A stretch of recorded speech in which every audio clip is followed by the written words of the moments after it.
अंतिम गुरु की आज्ञा से आज मेरा एकादशी का फास्ट है और ऊपर से मैं 70 किलोमीटर दूर आया हूं। तो मैं कोशिश करूंगा कि आध्यात्मिक चर्चा एक सही दिशा में जाए। विचलित इंसान के 2-3 कमेंट्स लेते हैं।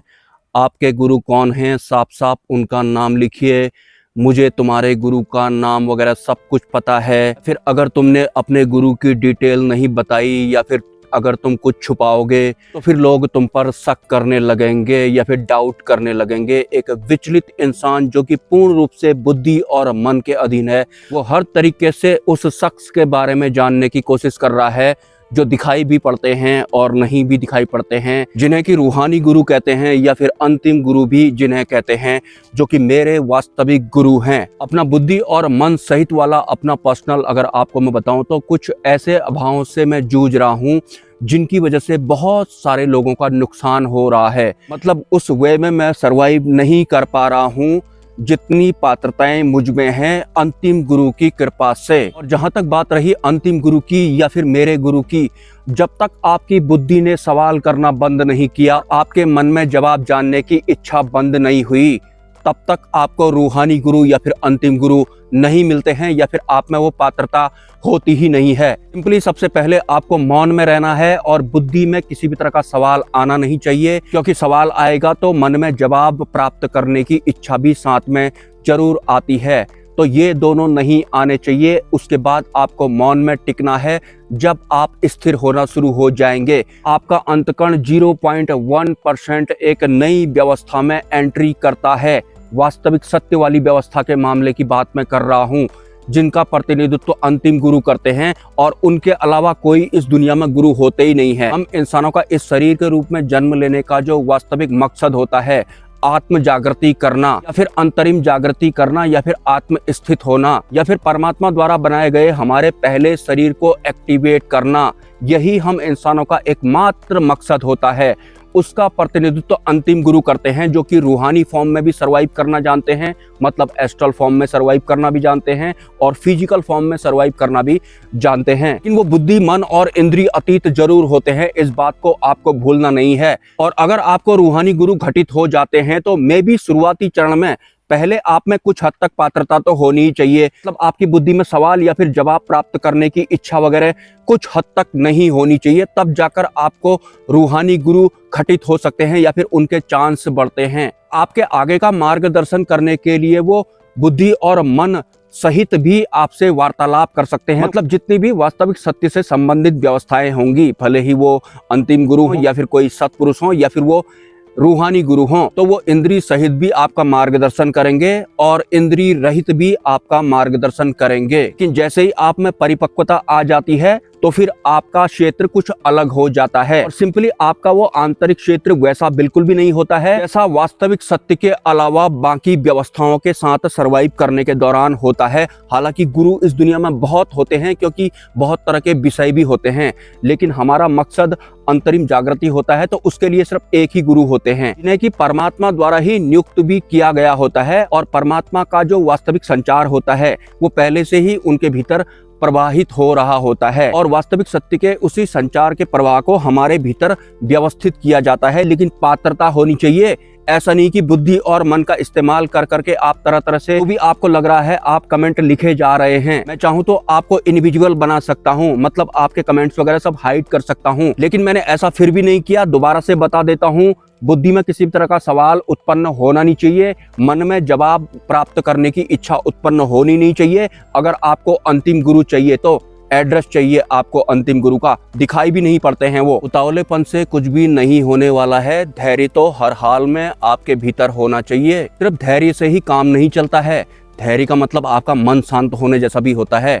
अगर आप थोड़ी देर पहले उतावले हुए पड़े होंगे तो बुद्धि और मन की व्यवस्थाओं को तो आपको अच्छी तरह से समझना ही पड़ेगा, इनका चिंतन आपको करना ही पड़ेगा। उसके बाद 25% जब आप इन व्यवस्थाओं को या फिर अपने शरीर की इंद्रियों को समझ जाएंगे, फिर आप आंतरिक मौन में ठहर सकते हैं, जहां पर किसी भी तरह का सवाल और जवाब आपके भीतर पनपना नहीं चाहिए। मतलब आप जो भी कर रहे हैं, भले ही आप टेक्स्ट कर रहे हैं या फिर मुंह से बोल रहे हैं, उसमें आपका ब्रेन और आपका मन शामिल नहीं होना चाहिए। जो भी लोग बुद्धि और मन से पार जाने की कोशिश कर रहे हैं, तो वो ब्रेन के थ्रू ही कर रहे हैं। तो आपको ऐसा नहीं करना है, आपको बिना मतलब का प्रेशर नहीं लेना है, आपको सिर्फ छुड़ाना है, आपको हल्का होना है, सरल होना है आपको। और सरल कोई भी इंसान इस दुनिया में होना नहीं चाहता है, क्योंकि पहले से ही वो कुछ न कुछ प्राप्त करने वाला जैसा बना होता है। तो थोड़ा बहुत वो सरल होने की कोशिश करता भी है, उसके बाद दोबारा से उसकी बुद्धि और मन उसे चैलेंजिंग जैसा बना देते हैं, मतलब प्रतिस्पर्धा करने वाला जैसा बना देते हैं, कंपटीशन करने वाला जैसा बना देते हैं। ये मन को कंपटीशन बहुत ज़्यादा पसंद होता है, लेकिन वास्तविक सत्य के मामले में ये बुद्धि और मन की औकात कुछ होती ही नहीं है। तो बिना मतलब के आपको बुद्धि और मन के साथ प्रयास नहीं करना है और ना ही किसी भी तरह का कोई प्रेशर लेना है। देखिए, आपको अपने भीतर एक ऐसे संचार को उतारना है या फिर आप में ऐसी पात्रता होनी चाहिए। इस संचार की शुरुआत तब होगी जब आप बुद्धि का बिल्कुल भी इस्तेमाल नहीं करेंगे। वैसे अगर आप बुद्धि को सरल करने की कोशिश करेंगे, वैसे तो आपको इस दुनिया में हर विषय या वस्तु के बारे में सब कुछ जानकारियां हैं, क्योंकि पहले से ही हमारे दिलो दिमाग में जानकारियां बैठी हुई हैं या फिर हमें बताई गई हैं या फिर हमारी बुद्धि या मन ने हमें खुद बताया है। लेकिन अब आपको प्रैक्टिस करनी होगी। जिस विषय या वस्तु को आप पहले से ही जानते हैं, वो कोई भी वस्तु हो सकती है, आप दोबारा से उसी वस्तु या फिर उस विषय को बुद्धि से ना जानने के विषय में प्रैक्टिस करेंगे या फिर प्रयास करेंगे, तो वो बहुत ज़्यादा संवेदनशील प्रोसेस होता है। भले ही आप किसी भी विषय वस्तु के बारे में पहले से ही क्यों ना जानते हो, मतलब आपको किसी भी विषय या फिर वस्तु को देखते देखते अपनी बुद्धि को या फिर अपने आप को सरल करना है। तो आपके ब्रेन को रिलीफ जैसा मिलने लगेगा, मतलब बहुत ज़्यादा हल्का आप महसूस करेंगे। भले ही आपके माइंड ने उस विषय या वस्तु के बारे में आपको इतना भी बड़ा चढ़ाकर बताया हो या फिर खुद ही वो बड़ी वस्तु क्यों ना हो या फिर बड़ा विषय क्यों ना हो, लेकिन वो सरल होता जाता है। और सरल होने का लक्षण ये भी होता है कि जब भी आप किसी वस्तु को देख रहे होते हैं जिसे कि पहले से ही आप जानते हैं, अभी आपके शरीर के इस भाग को बुद्धि ने जकड़ा हुआ है, मतलब टाइट करके पकड़ा हुआ है। तो जब आपकी बुद्धि सरल होती है या फिर छूटने लगती है, तो वो विषय या फिर वो वस्तु कुछ और ही आपको दिखता है, मतलब वास्तविक स्वरूप में वो आपको दिखता है। किसी भी विषय या फिर वस्तु को हम उसके वास्तविक स्वरूप में क्यों नहीं देख पाते हैं, क्योंकि देखने का काम तो हमारी ये आंखें करती हैं। उससे भी पहले उसकी शुरुआत मन से होती है, मतलब मन से हम किसी भी विषय या फिर वस्तु को देखते हैं और उसी तरह की मान्यताएं और धारणाएं हमारी बुद्धि या मन में फिट हो जाती हैं। हमारे लिए वही सच होता है, उसी तरह की फीलिंग भी अंदर आ जाती है।